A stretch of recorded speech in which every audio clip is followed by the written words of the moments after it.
한 주간 동안 주님 안에서 평안하셨습니까? 아멘. 이 시간 우리들에게 주시는 말씀을 통해서 다시 오실 우리 예수님 맞이하는 데 있어서 확신을 가지고 믿음으로 전진해 나아가게 되시기를 간절히 소망합니다. 아멘. 저쪽 문은 좀 닫아주셔야 될 것 같아요. 켜놨으니까요.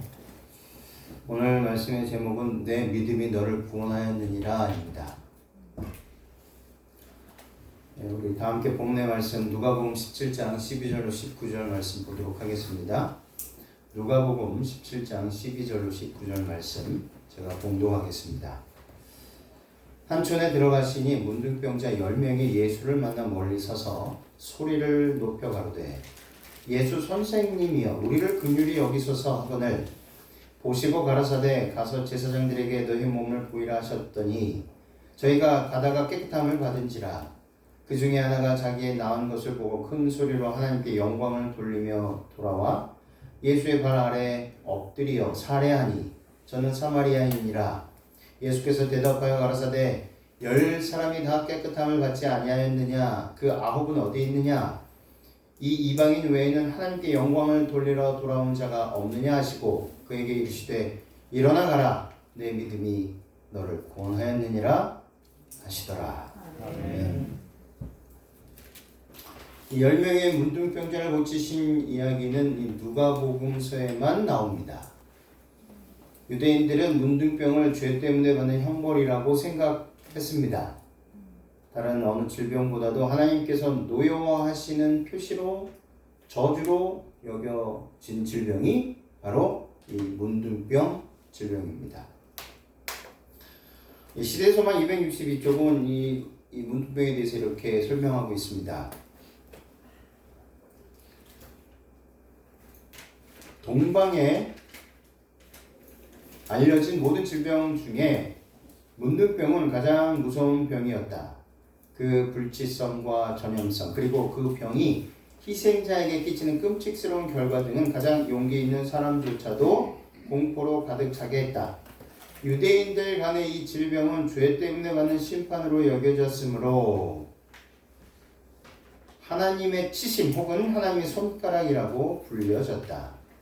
그 병은 뿌리를 깊이 박고 근절할 수 없으며 치명적이어서 죄의 상징으로 간주되었다. 네.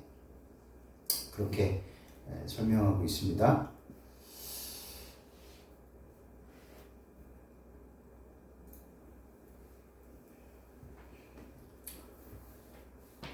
레위기 13장 45절 46절에 보시면 문둥 환자는 옷을 찢고 머리를 풀며 윗입술을 가리우고 외치기를 뭐하다?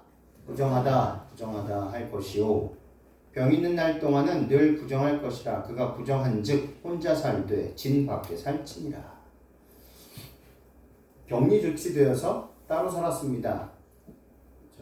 성 밖에서 따로 이 환자들만 모여 사는 곳에서 살게 했습니다. 이것이 모세오경을 통해서 위생법을 주신 하나님의 섭리입니다.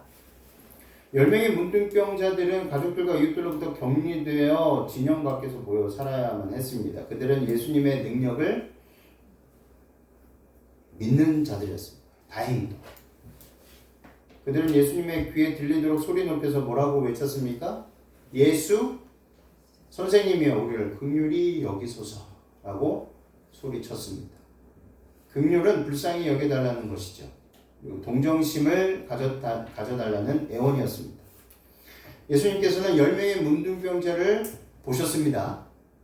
그리고 구약에서 문둥병자가 깨끗하게 된 것을 확인하는 그 절차로 어디로 보내셨습니까? 제사장에게로 보내셨습니다. 누가복음 17장 14절 보시고 가라사대 가서 제사장들에게 너희 몸을 보이라 하셨더니 저희가 가다가 깨끗함을 받은지라. 터치하지 않으셨어요? 말씀으로 하셨습니다. 말씀으로 딱 보시고 불쌍히 여기시고 긍휼히 여기셔서 뭐라고 하셨냐면 바로 제사장들에게 가라. 제사장에게 가라. 가는 길에 나음을 입은 것을 발견한 것입니다. 결국 그들이 갖고 있었던 주님에 대한 예수님에 대한 온전한 믿음이 그들을 낫게 하는 원동력이 되어온 것입니다. 그래서 맨 마지막 구절에 오늘 본문의 마지막 구절에 예수님께서 내 믿음이 너를 구원하였느니라 라고 하신 것입니다. 그 믿음. 도대체 그 믿음이 어떤 믿음이었는가? 현재까지는 10명 전부 다 예수님을 신실하게 믿는 그 믿음으로 무엇을 받았죠? 나음을 받았습니다. 신실하게 믿는 믿음으로 나음을 받았어요. 레위기 14장 3절 제사장은 진에서 나가서 진찰할지니 그 환자에게 있던 문둥병 환처가 나았으면 다시 돌아올 수 있는 그 허락을 해주는 것입니다.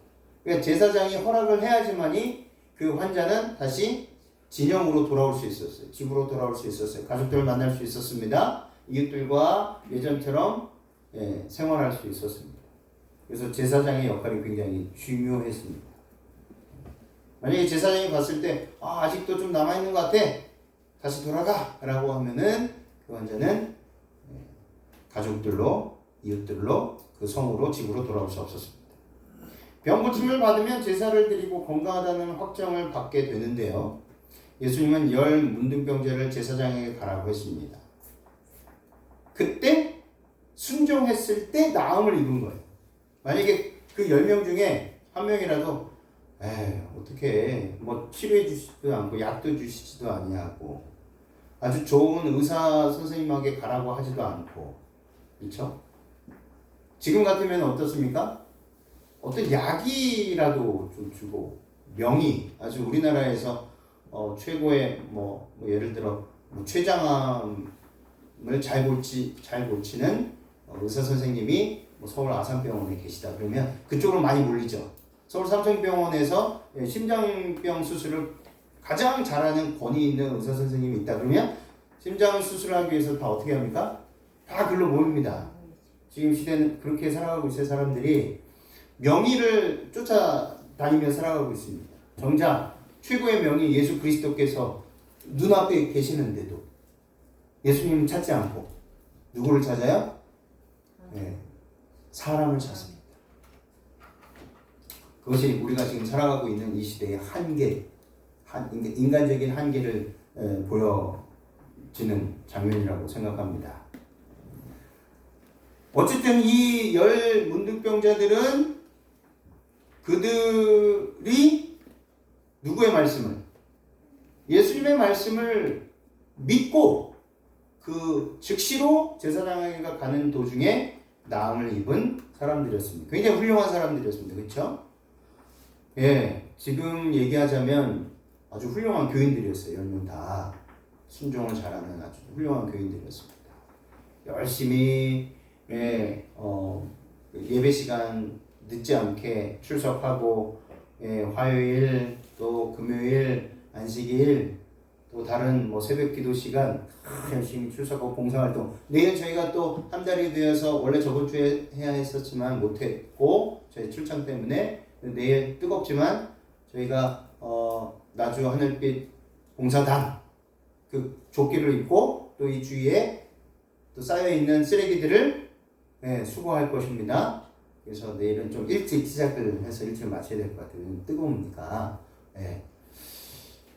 그렇게 열심히 헌신하고 봉사하고 이웃들을 사랑하고 하는 그런 교인들이었습니다. 10명의 문둥병 환자들은.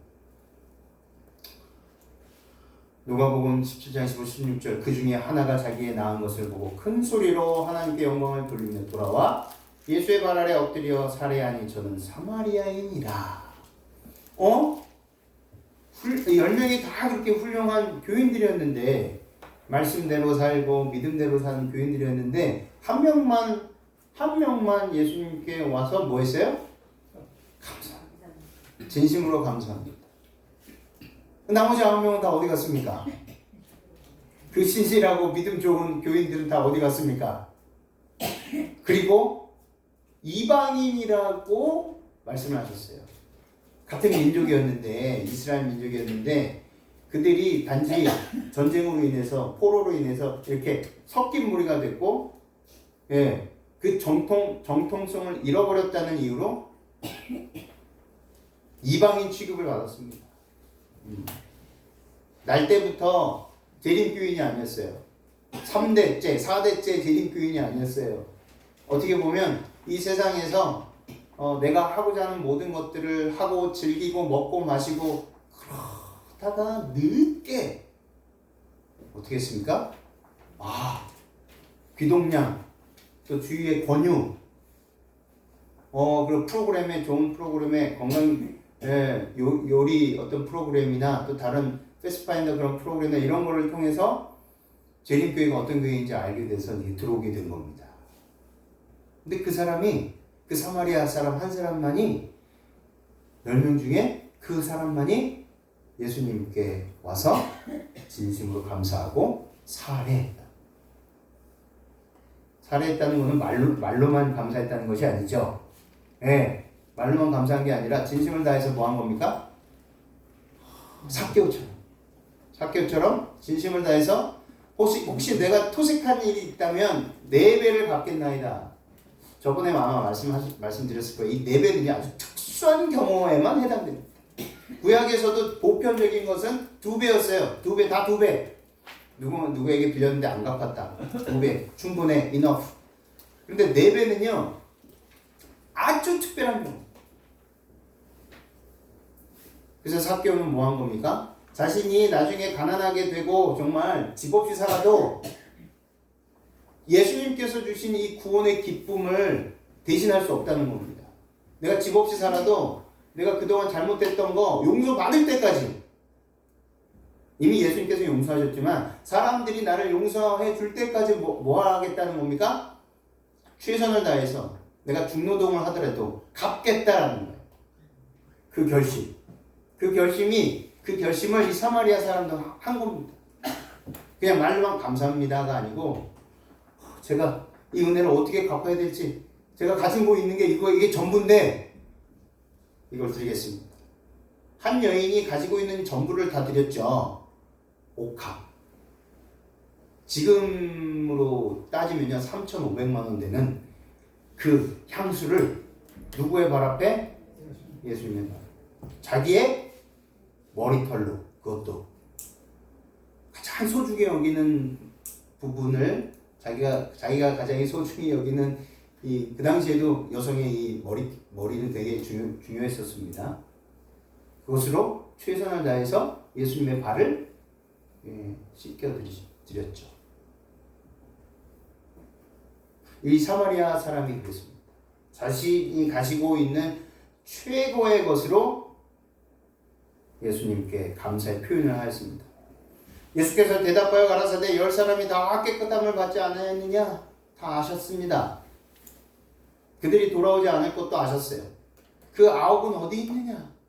이 이방인 외에는 하나님께 영광을 돌리러 돌아온 자가 없느냐 하시고 그에게 이르시되 일어나 가라. 내 믿음이 너를 구원하였느니라 하시더라. 아멘. 문둥병에서 고침을 받은 10명의 문둥병자 이야기에서 우리가 배워야 할 교훈이 무엇일까요? 훌륭한 10명의 교인들을 우리들은 오늘 이 말씀을 통해서 보게 됩니다. 훌륭한 교인들 10명 중에 우리도 포함되겠죠. 그런데 딱 한 사람, 그 한 사람만이, 그것도 이방인이라고 취급받는, 어찌 보면 같은 문둥병 환자 중에서도 야 너는 더 더러워라고 그렇게 취급받았던 한 사람, 나머지 9명 유대인들, 그들은 어디 갔을까요? 그렇게 훌륭한 우리의 성도들은 어디에 있을까요? 이 이야기를 통해서 우리는 무엇을 배워야 하고 무엇을 깨달아야 할까요? 첫 번째는요, 아브라함의 자손이란, 이 9명의 유대인들이 어떤 종교적 신념을 가졌느냐 이것입니다. 그리고 누구로부터 신앙을 배웠느냐라는 것입니다. 아시는 것처럼 바리새인들로부터 서기관들로부터 율법사들이죠. 그들은 제사장들로부터 배웠습니다. 근데 대부분의 그 하나 말씀을 가르치는 이 지도자들의 정신 속에 육신적 아브라함의 자손의 그 자부심이 있었다는 거예요. 모범생 교인이면 구원받는가? 그렇게 많이들 생각하죠. 열심히 교회 다니고 예배 시간에 지각하지 않고 빠지지 않고 봉사활동도 누구보다 열심히 하고 헌금 생활이며 이웃을 사랑하고 돈 있는 일도 앞장서서 누구보다 열심히 합니다. 특별 헌금 시간이 있을 때마다 100만 원, 200만 원, 1000만 원 이렇게 내면서 정말 내가 생각하더라도 나는 너무 순종을 잘하는 것 같아. 이렇게 생각하고 신앙생활하는 우리 교인들이 있습니다. 오늘 이 시간 나도 혹시 그런 교인들 중에 한 명인가? 그동안 그렇게 신앙하지 않았는가? 생각해 봤으면 좋겠습니다. 10명의 그 문둥병자 환자 중에 나는 사마리아 사람 예수님께 돌아와서 감사의 표현을 했던 그 사람이 되어야 되지 않겠습니까? 그런데 그렇지 않고 자부심이 강했다. 나는 아브라함의 자손이야 라고 했던 9명의 유대인들처럼 만약에 살았다면 오늘 우리들에게 주신 말씀을 통해서 우리 모두가 진심으로 회개하기를 바랍니다. 문둥병에서 해방되었음을 알고 예수님께 감사함을 표현한 사마리아 사람 한 사람만 빼놓고 나머지 9명 유대인들은 예수님께 감사하지 않았습니다. 그들은 왜 자신들을 치료하신 예수님께 감사하지 않았을까요? 이 질문의 해답을 알려면 먼저 그 당시 유대인들이 갖고 있었던 구원관에 관하여 살펴보아야 하겠습니다. 유대인들의 구원관에서 빼놓을 수 없는 것이 바로 무엇이라고요? 제가 방금 말씀드린 아브라함의 자손에 대한 확고부동한 신념이었어요. 그들이 갖고 있었던 이 신념이 바로 선민사상이었습니다. 선민사상이 무엇입니까? 우리나라에도 있었죠. 네, 신라 때도 있었고 조선시대에도 있었고 삼국 시대에서도 있었고 특별히 신라 시대에 성골이라고 있었습니다. 네, 저희 아버지가 늘 그래서 그 자부심이 있으셔요. 성골이다 우리는. 뼈대 있는 집안이다. 근데 제가 이렇게 겪어보니까 별로 그렇게 뼈대가 없는 것 같아요. 겪어보니까 별로 사촌들끼리도 별로 이렇게 말로만 하지 정작 어려울 때 도움을 줘야 되잖아요. 그래야 감동을 받는데 어렸을 때도 가면 큰아버지 또 형님들이 너는 도대체 그렇게 그 교회 다니면서 뭐 먹고 살래? 먹는 게 걱정이었습니다. 항상. 그리고 그 당시에는 제가 학교를 또 다니다가 중단을 했기 때문에 20살이 넘었는데도 중졸이었어요. 지금은 하나님의 은혜로 대학원 졸업생입니다. 네, 대단하죠? 제가 생각해도 대단해요. 중졸이 27살 때까지 중졸이 전부였던 저에게 하나님께서는 대학원 졸업장을 주셔서 석사학위를 주시고 이제 조만간에 기회가 될지 모르겠습니다만 제가 정말 연구하고 싶은 주제가 있는데 박사학위를 주신다면 감사히 받겠습니다. 그러나 그런 기회가 과연 올까 싶습니다. 네. 생각해보면 정말 하나님의 은혜예요. 제가 이렇게 서 있는 것도 하나님의 은혜예요. 네. 공부를 안 했기 때문에 제 뇌가 굳어 있었어요. 그런데 30살 넘어서 공부하려니 얼마나 힘들었겠습니까? 그런데도 그 과정들을 다 통과시켜 주신 거예요. 네. 그래서 대학원 졸업할 때는요, 그걸 뭐라 그러죠? 그 영어로 그 성적, 그 평균 성적. 네, 뭐라고요? 아니요, 그거 말고 평균 몇 점에 졸업했다라고 하는데 4.0으로 졸업을 했어요. 정말 지금 생각해도 어쩜 그렇게 아니면 교수님들이 그냥 후하게 주신 것 같습니다. 그런 아브라함의 자손인 그 9명의 유대인들은 9명의 문둥병 유대인들은 아브라함의 자손이라는 확고부동한 신념을 갖고 있었어요. 그래서 태어날 때부터 그들은 구원받음이 확정된, 보장된 존재라고 믿었던 것입니다. 그러니까 그들이 어떻게 살든 그건 중요하지 않았어요. 중요한 것은 육신적 아브라함의 자손이 더 중요했던 것입니다. 그것이 선민사상의 핵심이었어요. 예수님은 누구를 아브라함의 자손이여 참 이스라엘이라고 하셨는가? 반대로 예수님께서는 우리는 이제 신약을 통해서 그것을 잘 알 수 있는데요. 먼저 마태복음 3장 8절 9절을 보시면 그러므로 회개에 합당한 열매를 맺고 회개에 합당한 열매 이게 중요합니다. 회개에 합당한 열매를 맺고 속으로 마음으로 아브라함이 우리 조상이라고 생각지 말라. 그러니까 너희들이 생각하는 육신적 아브라함의 자손이 구원을 받는 게 아니다라는 것이죠. 내가 너희에게 이르노니 하나님이 능히 어떤 것으로? 돌로도 아브라함의 자손이 되게 할 수 있다. 아주 맹렬하게 뭐 하셨습니까? 그것에 대해서 잘못된 그 관념을 부수신 것입니다. 제발 그렇게 가르치지 마라고 하신 거예요. 제발 그 생각에서 벗어나라라고 하신 것입니다. 육신의 아브라함의 자손이 구원을 받는 것이 아니라 영적인 아브라함의 자손. 아브라함이 어떻게 만국의 아버지가 됐는지, 영적인 지도자가 됐는지 생각해 보아라 라고 하신 거예요. 그것이 무엇입니까? 자명하죠. 창세기 보면 자세히 나와 있습니다. 그가 오직 믿음으로 구원함을 받았나니. 그 말씀하고 계시죠? 우리 재림교 성경 주석에도 이 마태복음 3장 8절 이렇게 주석하고 있어요. 유대인들은 자신들이 아브라함의 후손이기 때문에 다른 사람들보다 우월하다라고 자만했다.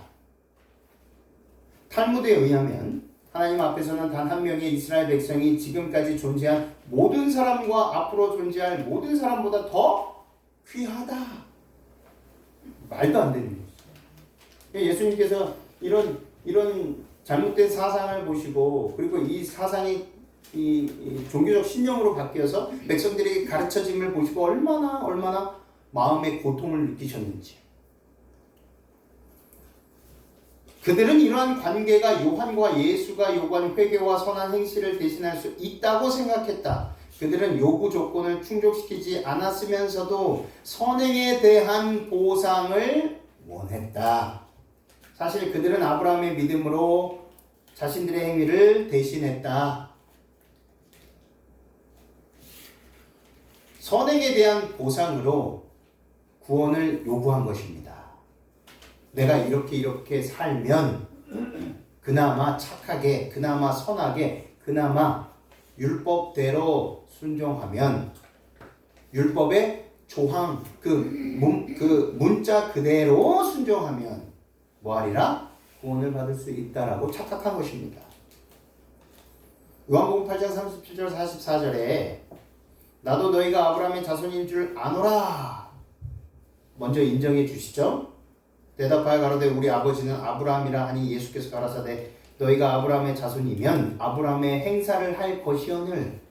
아브라함이 어떻게 자기의 그 사랑하는 아들 이삭을 모리아산에 데려가기까지, 그리고 그 모리아산에서 그 제단에서 아들을 딱 결박시키고 칼을 높이 들고 그를 죽이려고 했는지 그것에 대해서 생각하라는 것입니다. 너희는 너희 아비의 행세를 하는도다. 그렇죠? 그 아브라함의 여호와 하나님을 향한 그 온전한 믿음이 아니라 그냥 아버지 말 그대로 너희의 아버지의 행세를 하는도다. 대답하되 우리가 음란한 데서 나지 아니하고 아버지는 한 분뿐이시니 곧 하나님이시로다. 너희는 너희 아비 마귀에게서 났으니 너희 아비의 욕심을 너희도 행하고자 하느니라. 저는 처음부터 살인한 자여 진리가 그 속에 없으므로 진리에 서지 못하고 거짓을 말할 때마다 제 것으로 말하나니 이는 저가 거짓말쟁이요 거짓의 아비가 되었음이니라. 아주 신랄하게 비판하셨습니다. 예수님께서는 이스라엘이 혈통적으로는 아브라함의 자손이 있지만 혈통적 아브라함의 자손들을 아브라함의 자손 즉 참 이스라엘이라고 하셨는가? 그렇지 않다는 것입니다. 그들의 아버지는 아브라함도 하나님도 아니라 오직 마귀가 그들의 아비라고 하신 것입니다. 이 이야기는 무엇입니까? 이 말씀은 사단 마귀의 종이 되어서 제대로 깨닫지도 못하고 그 말씀을 온전히 받지도 않았다는 것입니다.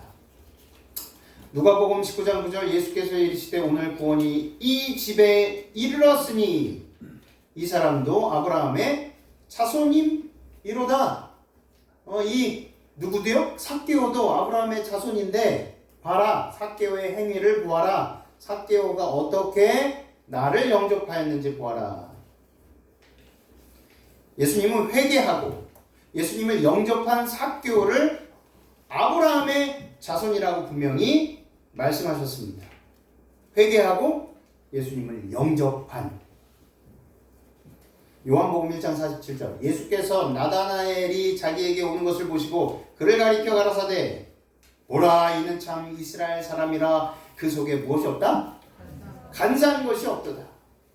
나다나엘도 삭개오처럼 혈통적 아브라함의 자손이 아니었습니까? 맞죠? 그런데 왜 나다나엘을 참 이스라엘 사람이라고 하셨습니까? 그 마음속에 거짓이 없이 당신을 따랐기 때문입니다. 요한복음 1장 12절 13절 영접하는 자 곧 그 이름을 믿는 자들에게는 하나님의 자녀가 되는 권세를 주시니 이는 무엇으로나 혈통으로나 육정으로나 사람의 뜻으로 나지 아니하고 오직 하나님께로서 난 자들이니라. 이런 사람들이 아브라함의 자손이라. 참 아브라함의 자손, 참 이스라엘은 하나님께로서 난 자들로 성령으로 거듭난 자들을 말합니다. 이들이 예수님을 영접한 자요 믿는 자, 그러므로 참된 영적인 아브라함의 자손이 될 수 있었던 것입니다. 갈라디아서 3장 29절 사도 바울도 이렇게 이야기합니다. 너희가 그리스도께 속한 자면 곧 아브라함의 자손이요. 그렇죠? 그리스도께 속한 자면, 거듭난 자면, 성령으로 인하여 거듭난 자면 아브라함의 자손이요 약속대로 유업을 이을 자니라.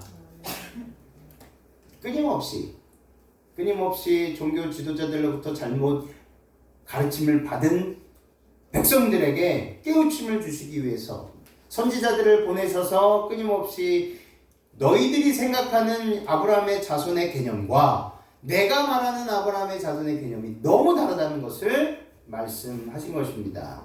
로마서 9장 6절 8절에 또한 하나님의 말씀이 폐하여진 것 같지 않도다. 이스라엘에게서 난 그들이 다 이스라엘이 아니요 또한 아브라함의 씨가 다 그 자녀가 아니라 오직 이삭으로부터 난 자라야 내 씨라 칭하리라 하셨으니 곧 육신의 자녀가 하나님의 자녀가 아니라 오직 누구의 자녀?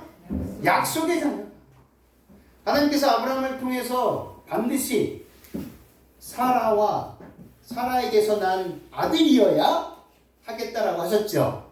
그런데 그것을 못 기다리고 누구에게 들어갔습니까? 하갈에게 들어가서 그 몸종 하갈에게 들어가서 이스마엘을 낳았잖아요. 그래서 이스마엘이 하나님께서 약속하신 아들입니다 라고 그 스스로 뭐합니까? 하나님의 약속의 말씀을 완전히 바꿔버립니다. 이것은 신성모독이죠. 아브라함이 그렇게 한 것입니다. 기다리지 못해서. 하나님이 약속했지만 하나님이 안 주시니까 제가 만들겠습니다. 우리들이 얼마나 이런 실수를 자주 합니까? 하나님께서 약속하셨는데 기다리지 못하고 우리가 만들어서 이것이 하나님의 뜻입니다 하고 하나님께 드리는 것입니다. 우리가 신앙생활하면서 늘 실수하는 부분이 바로 이 부분이에요. 우리가 만들어요. 그러면서 합리화시켜요. 하나님의 뜻일 거야. 내가 선교사로 가는 것도 하나님의 뜻일 거야. 내가 아프리카로 가는 것도 하나님의 뜻일 거야. 그렇지 않을 때가 있다는 거예요. 사도 바울이 유럽으로 가기를 원했죠. 아시아로 가기를 원했죠. 아시아로 가기를 원했어요. 그러나 천사를 통해서 하나님께서는 아니다. 유럽으로 가거라. 그때 그는 자기가 정말 그 열정이 가득한 사도 바울이 얼마나 열정이 가득한 사람이었냐면 이미 다 준비했어요. 이미 다 계획이 있었어요. 그런데 하나님께서 아니야. 180도 틀었습니다. 그때 얼마나 화가 나고 얼마나 당황스러웠을까요? 근데 뭐 했습니까? 순종하였습니다. 자기가 갖고 있는 모든 하나님을 향한 선한 뜻이라도 하나님께서 아니다라고 했을 때 예 알겠습니다라고 다 내려놓는 그것이 바로 믿음입니다. 우리에게 필요한 것이 바로 그 믿음입니다. 이 그릇은 우리의 곧 유대인 중에서뿐 아니라 이방인 중에서도 부르신 자니라. 호세아 그래도 이르기를 내가 내 백성 아닌 자를 내 백성이라 사랑치 아니한 자를 사랑한 자라 부르리라. 너희는 내 백성이 아니라 한 그곳에서 저희가 살아계신 하나님의 아들이라 부름을 얻으리라 함과 같으니라. 또 이사야가 이스라엘에 관하여 외치되 이스라엘 뭇자손의 수가 비록 바다의 모래 같을지라도 남은 자만 구원을 얻으리니. 하나님께서 사용하시는 그릇은 누구입니까? 신약, 구약, 유대인, 이방인 중에서 부르신 자로 이들이 남은 자요 아브라함의 씨요 약속의 자녀 이스라엘이라고 말씀하시는 것입니다. 전통적 유대인 중에서도 아브라함의 자손이 하나님의 백성이 아니라 이방인이든 또 유대인이든 상관없이 약속을 믿고 순종한 사람이 아브라함의 씨요 약속의 자녀라고 말씀하시는 겁니다. 로마서 2장 28절 29절 대저 표면적 유대인이 아니요 표면적 육신의 할례가 아니라 오직 이면적 유대인이 유대인이며 할례는 마음에 할지니 신령에 있고 의문에 있지 아니한 것이라. 그 칭찬이 사람에게서 아니요 다만 하나님에게서니라. 성경은 일관되게 말하고 있습니다. 하나님이 세상을 이처럼 사랑하사 독생자를 주셨으니 이는 저를 믿는 자마다. 이는 저를 믿는 자마다는 이방인이든 유대인이든 하나님을 믿지 않든 믿는 사람이든 누구나 이 땅에서 사는 모든 사람에게 해당되는 말씀입니다. 사도행전 4장 11절 12절 이 예수는 너희 건축자들의 버린 돌로서 집 모퉁이의 머릿돌이 되었느니라. 다른 이로서는 구원을 얻을 수 없나니 천하 인간의 구원을 얻을 만한 다른 이름을 우리에게 주신 일이 없음이더라 하였더라. 기록된 바 보라 내가 부딪히는 돌과 거치는 반석을 시온에 두노니 저를 믿는 자는 부끄러움을 당치 아니하리라 함과 같으니라. 이사야 28장 16절 보라 내가 한 돌을 시온에 두고 기초를 삼았노니 곧 시험한 돌이요 귀하고 견고한 기초돌이라. 그것을 믿는 자는 급절하게 되지 아니하리로다. 예수님은요 이스라엘이 유대인들이 버린 돌로서 교회의 모퉁이 돌이 되었다라고 말씀하십니다. 이스라엘에게는 버려졌기 때문에 유대인들로부터 예수님이 버려졌기 때문에 그들의 발에 거치는 돌이라고 말씀하시는 겁니다. 택한 백성 그들에게 버림을 받으신 분이 바로 예수님이십니다. 예수님 외에 인간의 구원을 얻을 만한 다른 이름을 천하 인간에 주신 일이 없다라고 말씀하셨습니다. 그럼에도 불구하고 예수님께서는 끝까지 이 유대인들을 사랑하셨습니다. 그리고 사랑하고 계십니다. 요한복음 14장 6절 예수께서 가라사대 내가 곧 길이요 진리요 생명이니 나로 말미암지 않고는 누구에게로요? 아버지께로 올 자가 없느니라. 예수 그리스도를 믿음으로 말미암아 의롭게 되는 이 복음을 먼저 아브라함에게 전했죠. 그리고 약속을 주셨습니다. 아브라함이 의롭게 된 것은 오늘 우리가 의롭게 되는 동일한 복음이라는 사실입니다. 그때에도 그렇고 지금도 오직 아브라함이 행사했던 아브라함에게 심어주셨던 그 믿음을 붙잡을 때에 우리의 구원은 보증받는다라는 것입니다. 교회를 잘 다니고 헌금을 잘 내고 선한 일과 봉사활동을 많이 한다고 해서 구원이 보장되는 것이 아니라고 오늘 하나님의 말씀은 우리들에게 분명하게 말하고 있는 것입니다. 우리 스스로 무엇을 한다 해도 어떤 선한 행위를 한다 해도 구원을 받을 수 없습니다. 구원을 받을 수 있는 유일한 길은 우리를 구원하시기 위해 우리 죄를 대신하여 십자가에 달려 죽으시고 부활하시고 이 땅에 다시 오시겠다고 약속하신 그 예수 그리스도를 믿는 것과 그분의 모든 말씀을 따르는 것입니다. 순종하는 것입니다. 믿음은 순종과 뗄래야 뗄 수 없는 관계입니다. 불가분의 관계예요. 구분해서 설명할 수는 있지만 구별하진 않습니다. 따로 떼어서 우리가 이것을 행하진 않습니다. 참된 믿음은 반드시 순종을 낳게 되기 때문입니다. 나의 생각을 따라, 내가 가고자 하는 길을 따라, 내가 추구하는 이상을 따라 살아가는 것이 아니라 오직 주님의 말씀에 온전히 순종하는 길만이 구원이 보장된다는 것입니다. 나의 생각을 따라, 내가 가고자 하는 길을 따라, 내가 추구하는 이상을 따라 살아가는 것이 아니라 오직 주님의 말씀을 따라 살아가는 길. 고침을 받은 10명의 문둥병 환자 중에 오직 사마리아 한 사람만이 진심을 다해 예수님께 감사했습니다. 그가 감사할 수 있었던 이유가 무엇이었을까? 누가복음 17장 16절 재림교회에서 이렇게 주석합니다. 다른 9명은 저희가 아브라함의 자손들로서 고침받을 자격이 있다고 느꼈을지도 모릅니다. 그러나 이 사마리아인은 자기에게 갑자기 예기치 않게 주어진 치료의 축복을 받을 만한 무엇이 없다고? 자격이 없다고 느꼈기 때문에 하늘이 그에게 내려준 은사에 대하여 뭐했다? 감사했다. 받은 축복들에 대하여 하나님께 감사하기를 잊어버리는 자들, 하나님이 그들을 위해 행하신 일에 대하여 진정으로 감사하지 않는 자들은 그분을 완전히 잊어버릴 중대한 위험 가운데 있다. 9명의 유대인들은 어떻게 했습니까? 당연히 생각했습니다. 내가 받을 만한 가치가 있다라고 여긴 거예요. 그래서 감사하지 않았습니다. 왜 그렇죠? 당연하게 여긴 거예요. 월급은 내가 일한 만큼 받는 보수이죠. 내가 일한 만큼 받는 거예요. 그래서 감사함보다는 내가 당연하게 받아야 할 대가로 여깁니다. 9명의 유대인들은 자신들이 혈통적 아브라함의 자손이기 때문에 구원받을 자격이 있다라고 생각했어요. 그래서 육신의 질병으로부터 자유함을 받았을 때 예수님께 감사하지 않았습니다. 그들은 자신들이 겪은 문둥병이 자신들의 죄로 인하여 발생한 것이 아니라 단지 운이 없어서 또는 부모가 저지른 죄 때문에 병에 걸렸다라고 생각했어요.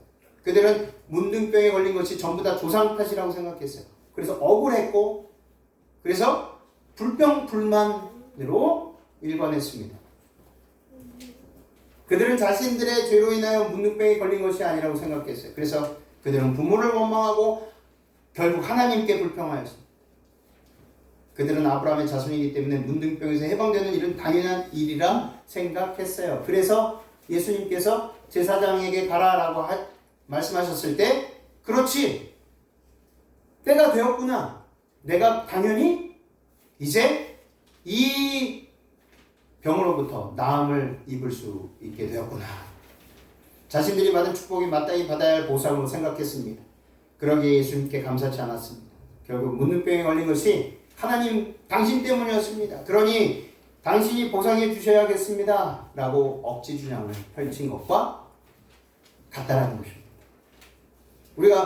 우리 자녀들이 가끔 그러죠. 우리 부모들에게 불평불만을 막 토로합니다. 엄마 때문이야, 아빠 때문이야. 그때 엄마가 학원에 보내줬어도 내가 지금 이 모양 이 꼴로 살지 않았을 텐데. 그렇게 이야기하는 자녀들을 봅니다. 그러면 부모들은 어떻게 합니까? 말도 못하고 그냥 뒤돌아서서 눈물만 흘리고 도대체 왜 나를 이렇게 가난하게 태어나게 하셨습니까? 라고 또 하나님을 원망합니다. 시편 51편 5절에 내가 죄악 중에서 출생하였으니 어머니가 죄 중에서 나를 잉태하였나이다. 우리 모두는요 죄로부터 태어난 아주 가련하고 비참한 존재들입니다. 그래서 우리 스스로 하나님의 의에 도달할 수 없는 존재들이에요. 그래서 예수님께서 이 땅에 오신 것입니다. 인간의 모습을 쓰시고 아버지께 우리가 도무지 아버지께 나아갈 수 없는 길이 끊어진 것입니다. 그래서 그 십자가로 아버지와의 연결을 이루신 분이 바로 예수 그리스도이십니다. 우리는 구원받을 자격이 없는 사람이에요. 우리 모두는 죄로부터 태어났기 때문에 구원받을 자격을 상실한 사람들입니다. 우리가 구원받는 것은 오직 하나님의 은혜뿐이라는 사실이에요. 우리 스스로 우리의 생명을 하나님께 바친다 해도 하나님의 선물인 구원을 받을 수 없습니다. 누가 없이는요? 그리스도의 은혜가 없이는, 우리가 그 그리스도의 은혜를 붙잡는 그 믿음이 없이는 사마리아 사람 이 한 사람 외에 9명은 구원을 받을 없었던 것처럼, 아무리 겉으로 보기에 믿음 좋다는 말을 들어도 목숨을 다 바쳐서 외국에 선교사로 나아가도 누구를 의지하지 않고 믿지 않으면, 예수 그리스도를 의지하지 않고 믿지 않으면 전부가 다 헛것이었다는 거예요. 오직 우리의 영원한 생명 되시는 구원 되시는 예수님을 전적으로 믿고 그분의 말씀에 따라 살아갈 때에만 우리의 구원이 확증되고 보장된다는 사실입니다. 오늘 우리들에게 주신 이 말씀을 통해서 이 사실을 잊지 않게 되시길 바랍니다. 예수 그리스도를 믿음으로 그분께서 베풀어 주시는 은혜의 선물인 구원을 감사함으로 받는 것이에요. 그것이 바로 예수님께서 사마리아 사람에게 말씀하신 내 믿음이 너를 구원하였느니라는 말씀 중에 내 믿음에 관한 해답이라는 것입니다. 내 믿음이 무엇입니까? 너 안에 있는 그 믿음, 그것은 나로서는 도무지 할 수 없는 구원의 일들을 나를 위해 기꺼이 일하시는 예수님의 능력을 붙잡는 것입니다. 근데 9명의 유대인들은 어떻게 했어요? 주님을 붙잡는 것이 아니라 육신의 아브라함의 자손, 그들의 자부심을 붙잡았습니다. 그래서 예수님께 다시 돌아오지 않았습니다. 감사치 않았습니다. 그래서 구원을 잃어버리게 되었습니다. 가룟 기별 1권 332쪽은 이렇게 이야기합니다. 그대들의 영혼 속에 어떤 부족함을 느끼고 있지 않은가? 그대들은 의에 줄이고 목말라 하지 않은가? 만약 그러한 느낌이 있다면 그것은 그리스도께서 그대들의 마음에 역사하셔서 필요성을 느끼게 하셨다는 증거이며, 주님께서 이렇게 하시는 까닭은 그대들 스스로 할 수 없는 것들을 당신의 성령을 부어주심으로써 그대들을 위하여 행할 수 있는 일들을 찾아내시기 위함이었다. 아멘. 우리가 무릎 꿇고 기도하는 것조차도 성령의 역사인 것입니다. 우리가 마음을 다해서 주님 불쌍히 여겨주세요. 저뿐만 아니라 저 영혼도 불쌍히 여겨주세요. 그 마음조차도, 그 마음을 갖게 해주시는 것조차도 성령의 역사인 것입니다. 우리가 뭐 잘나서 예수님을 믿은 줄 아십니까? 그렇지 않습니다. 수단과 방법을 다 동원해서, 천연계를 다 동원해서, 천사를 동원해서, 사람을 동원해서, 때로는 바위를 통해서 말씀하시고 바람을 통해서 말씀하세요. 꿈을 통해서 말씀하세요. 그래서 구원을 베푸시는 것입니다. 그런데 우리들은 유대인들처럼 내가 열심히 신앙생활해서 내가 예수님을 믿게 된 것입니다. 제가 늘 듣기 힘든 말 중에 이 말이 있습니다. 내가 김아무개를 인도해서 침례 받게 했어요.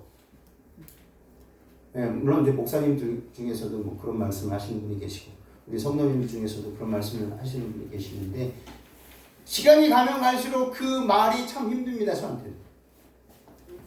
하나님의 은혜입니다. 하나님께서 나를 택하셔서 이 비천하고 죄 많은 나를, 가치 없는 나를 택하셔서 그 사람을 만나게 하신 것입니다. 그래서 나의 이 어눌한 입을 통해서 성령께서 저의 입술을 주장하셔서 그에게 생명의 말씀을 증거한 것입니다. 그래서 그가 예수님을 믿게 된 것이지, 내가 무엇을 해서요? 내가 열심히 쫓아다니면서 내 돈 들여서 밥 사주고 차 먹이고 좋은 곳 데려다 주고, 네, 울릉도 제주도 독도 할 것 없이 좋은 데 다 다니게 해서 그래서 나의 정성을 보고 이 사람이 이제 예수님을 믿고 침례를 받는구나. 조금이라도 그런 생각이 들어가시면 무릎 꿇고 회개해야 됩니다. 오늘 저는 말씀을 마치면서 이 사람을 소개하고자 합니다. 존 뉴턴. 이 존 뉴턴은요, 지중해를 오가는 상선의 선장이었던 아버지를 통해 11살 때부터 선원이 되었습니다. 그는 어렸을 때에는 경건한 신앙인이었던 어머니의 영향으로 신앙 훈련을 받았습니다. 그러나 7살 때 어머니가 폐병으로 돌아가시고 난 후 신앙을 버리고 선원들과 함께 살아가면서 성격도 거칠어지고 삐뚤어지기 시작했습니다. 그는 자라면서 더욱 난폭한 성격으로 모든 사람들로부터 미움을 받게 되었습니다. 특별히 아프리카 흑인들을 잡아오는 노예선에서 일하면서 온갖 나쁜 짓만 골라서 하는 잔인한 사람이 되었습니다. 그도 선장을 역할을 했었어요. 특별히 노예선상의 선장을 했습니다. 나중에는 자신이 노예선의 선장이 되기도 하였습니다. 한때 뉴턴은 영국 해군의 탈영을 기도하는 등 많은 문제를 일으켜 15개월 동안 노예 생활을 겪기도 하였습니다. 1748년 3월 10일 뉴턴은 배를 타고 아프리카에서 영국으로 가고 있었습니다. 그때 마침 성난 폭풍우를 만나 생명이 위험하게 되었고 자신이 얼마나 큰 죄인인지를 깨달았습니다. 하나님께서 성난 폭풍을 통해서 그의 마음에 역사하셨습니다. 모든 것을 잃어버리고 배가 확실히 가라앉는 것 같은 순간에 그는 소리쳤습니다. 주님, 우리에게 은혜를 내려 주옵소서. 하나님께서 폭풍우를 통해 말씀하셨고 그는 하나님의 은혜를 체험하였습니다.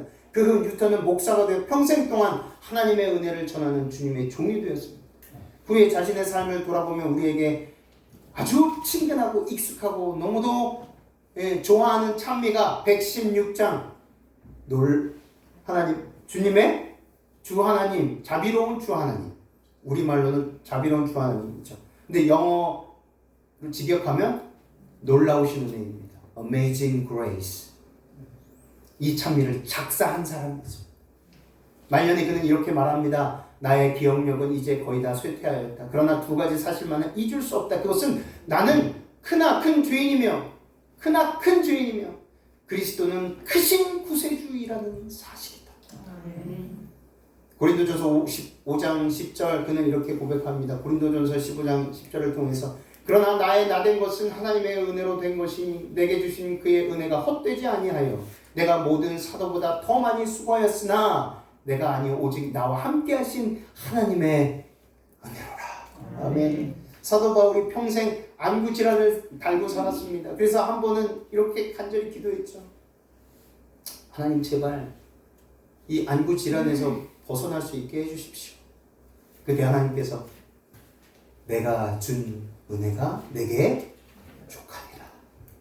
그 이후로 다시는 사도 바울이 자신의 이 안구 질환에서 벗어나게 해달라고 기도하지 않았습니다. 그것이 하나님의 사랑의 표라는 것을 그가 깨닫고 그가 안구 질환이 아플 때마다 다메섹 도상에서 그가 어떻게 눈을 잃게 되었고 눈을 다시 뜨게 되었고 누구로 인해서? 주님으로 인해서. 그것을 기억할 수 있었던 매개가 됐던 것이 바로 안구 질환이었어요. 그래서 나에게 말씀하신 그것이 내가 준 은혜이니라. 그러니 내가 준 은혜가 족하니라. 그것을 깨닫게 된 것입니다. 죽을 때까지. 어메이징 그레이스. 우리 찬미가에 나와 있는 가사하고 직역한 가사는 좀 다릅니다. 직역한 가사가 더 마음에 쏙쏙 들어와요. 직역한 가사가 어떻습니까? 놀라운 은혜, 얼마나 감미로운 소리인가. 나 같은 비천한 사람을 구해주셨네. 한때 길을 잃었으나 지금 인도해 주시고 한때 장님이었으나 이제 나 보이네. 하나님의 은혜가 내 마음의 두려움을 가르치고 그리고 이러한 은혜가 공포를 덜어주네. 얼마나 존귀한 은혜가 나타난 것일까. 나 처음 믿을 때 많은 위험, 고통과 유혹을 넘어 나 이미 여기에 와 있네. 이 은혜가 여기까지 나를 무사히 이끌었으니 은혜는 나를 본향으로 인도하리라. 이 육신과 마음은 쇠락할지니 필멸의 삶을 그만두리라. 나는 구속받을지니 기쁨과 평화의 장막 아래서 이 땅은 눅눅듯이 사라질 것이며 태양은 그 빛남을 멈출 것이나 대저 하나님의 부르심은 그 안에서 내게 영원하리라. 아멘. 얼마나 이 존 뉴턴의 고백이 우리 마음에 심금을 울리는지 모르겠습니다. 하나님은 모든 사람이 구원을 받으며 진리를 아는 데 이르기를 원하십니다. 디모데전서 2장 4절. 그 마음으로 예수님께서는 당신에게 돌아오지 않을 것을 아셨음에도 불구하고 그 배은망덕한 그 유대인들 문둥병자들을 그 9명을 치료해 주셨어요. 알면서도 주의 약속은 어떤 이에 더디다고 생각하는 것까지 더딘 것이 아니라 오직 너희를 대하여 오래 참으사 아무도 멸망치 않고 다 회개하게 이르기를 원하시니라. 베드로후서 3장 9절 말씀. 예수님께서는 사마리아인 단 한 사람만이 당신께 찾아와서 감사함을 나타낼 것을 알고 계셨습니다. 그럼에도 불구하고 나머지 9명의 환자들도 고쳐주셨습니다. 주님께서는 제자 유다가 당신을 은삼십에 팔 것을 아셨음에도 불구하고 세종 예식에서 가장 먼저 그의 발을 어떻게 하셨습니까? 씻겨주셨습니다. 유다를 끝까지 포기하지 않으시고 유다 스스로 회개하고 돌아오도록 사랑을 나타내신 것입니다. 그러나 그는 끝끝내 회개하지 않고 주님께로 돌아오지 않았습니다. 혹 우리는 우리의 선교 활동이나 구제 사업을 통해서 큰 성과를 거두지 못할 때가 있을 것입니다. 실망과 좌절을 맛볼 때 그때마다 죄인들을 향한 예수님의 놀라운 사랑을 깊이 생각하게 되시길 바랍니다. 육신의 질병과 마음의 고통과 영혼의 어둠 속에 거하는 자들을 위해 먹이고 입히고 싸매고 씻기며 치료하는 일들을 놓지 않게 되시기를 바랍니다.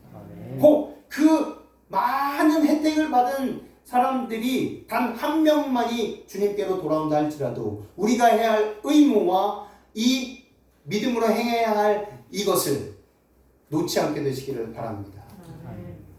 만일 단 한 영혼만이 당신의 은혜의 복음을 받아들일지라도 그리스도께서는 그 한 사람을 구원하시기 위해 당신의 수고와 굴욕의 생애 그리고 지옥의 죽음을 택하셨을 것이다.